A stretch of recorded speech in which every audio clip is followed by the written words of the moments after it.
नमस्कार विद्यार्थी मित्रांनो, माझं नाव सुहास भिसे. स्वागत आहे तुमचं सर्वांचं परत करंट अफेअर्स मराठी या आपल्या मायबोली भाषेतील एज्युकेशनल यूट्यूब चॅनलमध्ये.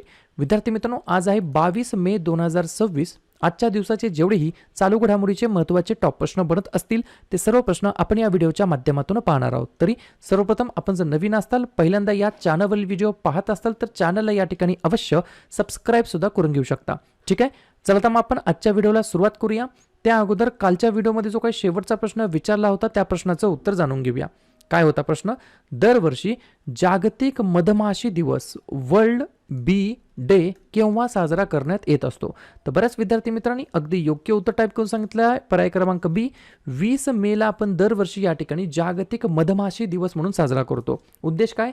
तर निसर्ग चक्र, शेती आणि जैवविविधतेमध्ये मधमाशांच्या अमूल्य योगदानाबद्दल जनजागृती करणे हा या दिवसाच्या मागचा या ठिकाणी साजरा करण्यामागचा मुख्य उद्देश आहे. क्लिअर? आता पाहूया विद्यार्थी मित्रांनो प्रश्न क्रमांक पहिला. टोटल संपूर्ण व्हिडिओमध्ये 12 प्रश्न असतील. सुरुवातीपासून शेवटपर्यंत व्हिडिओ प्रामाणिकपणे पाहण्याचा प्रयत्न करा. एक एक प्रश्न महत्त्वाचा आहे. तुम्ही कोणत्याही परीक्षेची तयारी करा. प्रश्न क्रमांक पहिला काय आहे? भारतीय हवाई दलामध्ये श्रेणी अ प्रशिक्षण श्रेणी प्राप्त करणारी पहिली महिला पात्र उड्डाण प्रशिक्षक कोण ठरली आहे? प्रश्न क्रमांक पहिल्याचं योग्य उत्तर आहे पर्याय क्रमांक डी, स्क्वाड्रन लीडर सान्या असं त्यांचं नाव आहे. काय नाव आहे? स्क्वाड्रन लीडर, त्यांचं नाव काय आहे? सान्या. बरोबर. तर या ठिकाणी काय केलेले आहेत यांनी किंवा काय ठरले आहेत? तर भारतीय हवाई दलामध्ये इंडियन एअरफोर्समध्ये श्रेणी अ ग्रुप ए मध्ये प्रशिक्षण श्रेणी प्राप्त करणारी पहिली महिला पात्र उड्डाण प्रशिक्षक या ठिकाणी ठरली आहे. क्यूएफआय म्हणजे काय? क्वालिफाईड फ्लाइंग इन्स्ट्रक्टर, पात्र उड्डाण प्रशिक्षक असं मराठीमध्ये म्हणता येईल. प्रश्न आहे एखाद्या प्रथम महिलेबद्दल. तर बाकीच्या वेगवेगळ्या ज्या काही क्षेत्रामध्ये प्रथम महिला आलेल्या आहेत त्यांच्यावरती आपण एकदा चर्चा करूया. लिहून घ्या.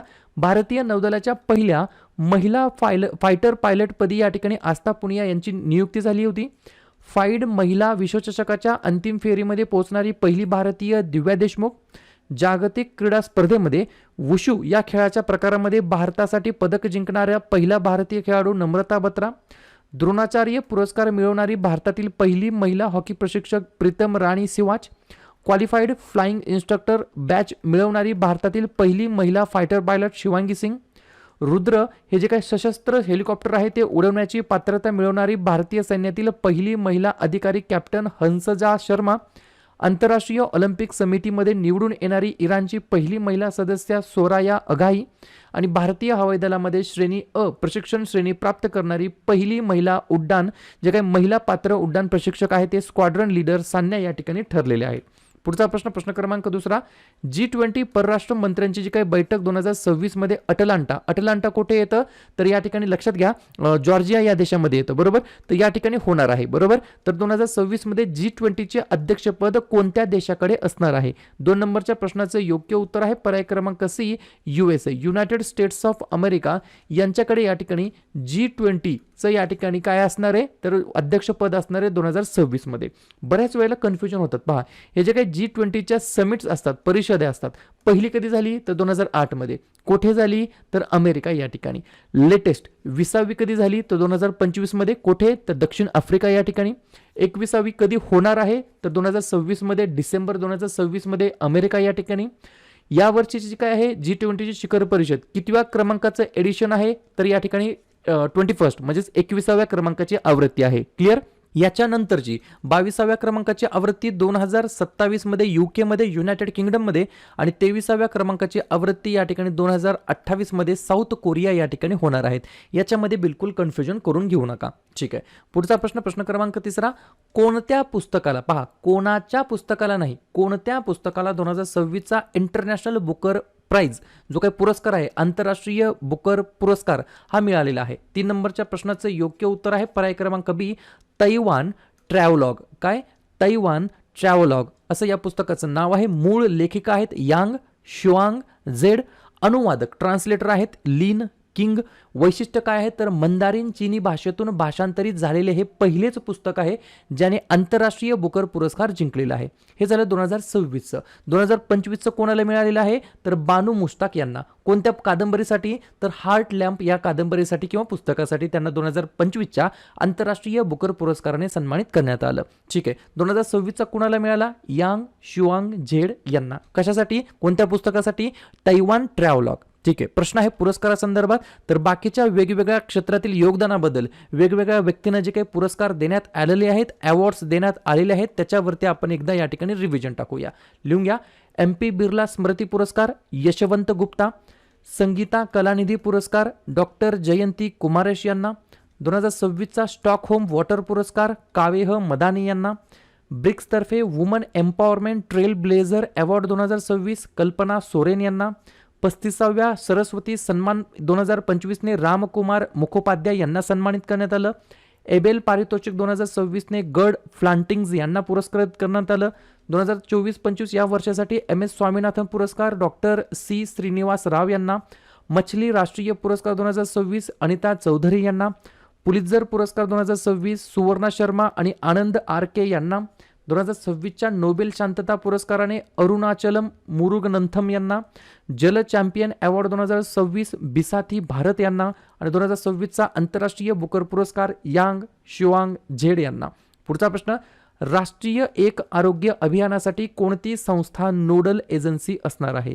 चौथ्या नंबरच्या प्रश्नाचं योग्य उत्तर आहे पर्याय क्रमांक ए, भारतीय वैद्यकीय संशोधन परिषद ICMR. बरोबर. तर भारतीय वैद्यकीय संशोधन परिषद ही या ठिकाणी नोडल एजन्सी म्हणून कामकाज पाहणार आहे.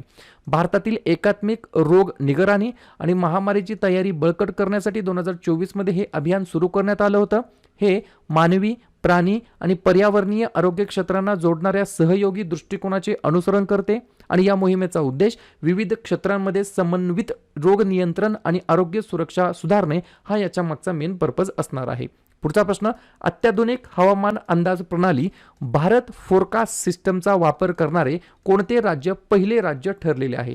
तर आपलं राज्य पर्याय क्रमांक डी, महाराष्ट्र राज्य हे या ठिकाणी विद्यार्थी मित्रांनो पहिलं राज्य या ठिकाणी देशामध्ये ठरलं आहे. कशाच्या बाबतीमध्ये? तर अत्याधुनिक हवामान अंदाज प्रणाली भारत फोरकास्ट सिस्टम ही जी काही प्रणाली आहे, सिस्टम आहे, याचा वापर करणारं देशातील पहिलं राज्य ठरलं आहे महाराष्ट्र राज्य. आपलं राज्य. स्थापना 1 मे 1960. याच दिवशी गुजरात या राज्याची स्थापना आणि हाच दिवस आपण इंटरनॅशनल लेबर डे म्हणून साजरा करतो. मुख्यमंत्री देवेंद्र फडणवीस, राज्यपाल जिष्णुदेव वर्मा, राजधानी मुंबई. 3 महत्त्वाचे राष्ट्रीय उद्यान चांदोली, संजय गांधी, ताडोबा आणि 4 महत्त्वाचे धरण उजनी, पवना, जायकवाडी आणि कोयना. ठीक आहे. पुढचा प्रश्न, प्रश्न क्रमांक 6, जगातील दुसरी सर्वात लांब टिकून असलेली भिंत म्हणून अलीकडेच मान्यता मिळालेला कुंभलगड किल्ला, कुंभलगड फोर्ट कोणत्या राज्यामध्ये स्थित आहे? तर पर्याय क्रमांक सी, राजस्थान हे या प्रश्नाचं योग्य उत्तर असणार आहे. तुम्ही म्हणताल की सर हे जे काय सर्वेक्षण करण्यात आलं होतं कोणाच्या मार्फत? तर युनेस्कोच्या मार्फत. मग जगातील दुसरी सर्वात लांब टिकून असलेली भिंत म्हणून कुंभलगड किल्ल्याला मान्यता मिळाली. मग पहिली कोणती आहे? तर पहिली आहे चीनची भिंत. बरोबर. तर चीनच्या भिंतीनंतर जगातील दुसरी सर्वात लांब टिकून असलेली भिंत कोणत्या या ठिकाणी कशाला मान्यता दिलेली आहे? तर राजस्थानमधील कुंभलगड किल्ल्याला. बरोबर. कोणत्या राज्यामध्ये स्थित आहे? राजस्थान. राज्याची स्थापना 30 मार्च 1949. मुख्यमंत्री भजनलाल शर्मा, राज्यपाल हरिभाऊ किसनराव बागडे, राजधानी जयपूर. 3 महत्त्वाचे राष्ट्रीय उद्यान मुकुंद्रा हिल्स, रणथंबोर, सरिस्का आणि 4 महत्त्वाचे धरण बिसलपूर, राणा प्रताप, गांधीसागर आणि जवाहर सागर. पुढचा प्रश्न, दरवर्षी जैविक विविधतेसाठी आंतरराष्ट्रीय दिवस केव्हा साजरा करण्यात येत असतो? तर पर्याय क्रमांक बी, 22 मेला दरवर्षी या ठिकाणी विद्यार्थी मित्रांनो जैविक विविधतेसाठी आंतरराष्ट्रीय दिवस म्हणून साजरा करण्यात येत असतो. याच्या मागचा उद्दिष्ट काय आहे? तर मानवी हस्तक्षेपामुळे नष्ट होत चाललेली प्राणी, वनस्पती आणि सूक्ष्मजीवांची विविधता वाचवणे आणि निसर्गाशी संतुलन राखणे या उद्देशाने आपण दरवर्षी 22 मेला जैविक विविधतेसाठी आंतरराष्ट्रीय दिवस म्हणून साजरा करतो. यावर्षीची थीम काय? Acting locally for global impact अशा प्रकारची थीम आहे 2026 साठी. प्रश्न आहे महत्त्वाच्या दिवसाबद्दल. मे महिन्यातील जेवढेही महत्त्वाचे दिवस असतील त्याच्यावरती आपण एकदा रिव्हिजन टाकूया. लिहून घ्या. 1 मेला आंतरराष्ट्रीय कामगार दिवस, महाराष्ट्र आणि गुजरात राज्याचा राज्य दिवस आणि उज्ज्वला दिवस. 2 मे जागतिक ट्यूना दिवस, 3 मे जागतिक पत्रकार स्वातंत्र्य दिवस, 4 मे कोळसा खाण कामगार दिवस. मे महिन्याच्या पहिल्या मंगळवारी म्हणजेच यावर्षी 5 मेला जागतिक दमा दिवस, 7 मे जागतिक ॲथलेटिक्स दिवस, 8 मे जागतिक रेड क्रॉस दिवस, 11 मे राष्ट्रीय तंत्रज्ञान दिवस, 12 मे आंतरराष्ट्रीय परिचारिका दिवस, 14 मे जागतिक स्थलांतरित पक्षी दिवस, 15 मे कुटुंबाचा आंतरराष्ट्रीय दिवस, मे महिन्याच्या तिसऱ्या शनिवारी म्हणजे यावर्षी 16 मेला सशस्त्र सेना दिवस, 17 मेला जागतिक दूरसंचार दिवस आणि जागतिक उच्च रक्तदाब दिवस, 18 मे जागतिक एड्स लस दिवस आणि आंतरराष्ट्रीय संग्रहालय दिवस, 21 मे दहशतवाद विरोधी दिवस, 22 मे जैविक विविधतेसाठी आंतरराष्ट्रीय दिवस आणि 31 मे तंबाखू विरोधी दिवस आणि पुण्यश्लोक अहिल्याबाई होळकर यांची जयंती. क्लिअर? पुढचा प्रश्न, प्रश्न क्रमांक 8. अलीकडेच चर्चेत असलेला प्रकल्प सक्षम हा कोणत्या संस्थेचा किंवा मंत्रालयाचा उपक्रम आहे? तर पर्याय क्रमांक ए आपले जे काय NHAI आहे, बरोबर, national highway authority of India, भारतीय राष्ट्रीय महामार्ग प्राधिकरण यांचा हा उपक्रम आहे. महिला केंद्रित कौशल्य विकास कार्यक्रमाचा उद्देश राष्ट्रीय महामार्गालगत राहणाऱ्या ग्रामीण समुदायांना व्यावसायिक प्रशिक्षण आणि शाश्वत उपजीविकेच्या संधी उपलब्ध करून देणे या उद्देशाने या ठिकाणी हा उपक्रम सुरू करण्यात आला आहे. भारतीय राष्ट्रीय महामार्ग प्राधिकरणाच्या मार्फत. नाव आहे प्रकल्प सक्षम. पुढचा प्रश्न, कोणते राज्य आपल्या नवीकरणीय ऊर्जा विस्ताराचा भाग म्हणून आपला पहिला मोठा स्वच्छ ऊर्जा प्रकल्प कार्यान्वित करण्यास सज्ज आहे? तर 9व्या प्रश्नाचं योग्य उत्तर आहे पर्याय क्रमांक डी, आंध्र प्रदेश हे या प्रश्नाचं योग्य उत्तर असणार आहे. धोरणात्मक उद्दिष्ट काय असणार आहे याच्यामध्ये? तर राज्याच्या व्यापक एकात्मिक स्वच्छ ऊर्जा धोरणाअंतर्गत 10 लाख कोटी रुपयांची गुंतवणूक करण्याचे उद्दिष्ट असून 160 गिगावॉटहून अधिक नवीकरणीय ऊर्जा क्षमता जोडण्याची ही योजना आहे. बरोबर.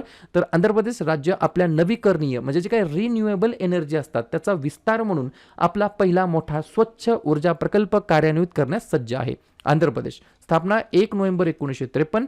मुख्यमंत्री एन चंद्रबाबू नायडू, राज्यपाल एस अब्दुल नजीर, राजधानी अमरावती. 3 महत्त्वाचे राष्ट्रीय उद्यान व्यंकटेश्वरा, पापीकोंडा, राजीव गांधी.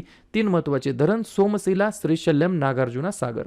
पुढचा प्रश्न, DIAL डायल, बरोबर, DIAL डायल द्वारे विकसित करण्यात येत असलेल्या भारतातील पहिल्या चालक विरहित विमानतळ एअर ट्रेन स्वयंचलित प्रवासी वाहकची प्रस्तावित एकूण लांबी किती आहे?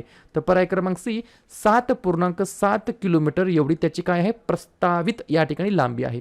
पुढचा प्रश्न, भारत आणि व्हिएतनाम यांनी 19 मे 2026 रोजी कृत्रिम बुद्धिमत्ता AI आर्टिफिशियल इंटेलिजन्स आणि क्वांटम तंत्रज्ञान क्वांटम टेक्नॉलॉजी यावर सामंजस्य कराराची देवाणघेवाण कोणत्या शहरामध्ये केलेली आहे? तर पर्याय क्रमांक बी हनोई शहरामध्ये या ठिकाणी केलेली आहे. ठीक आहे.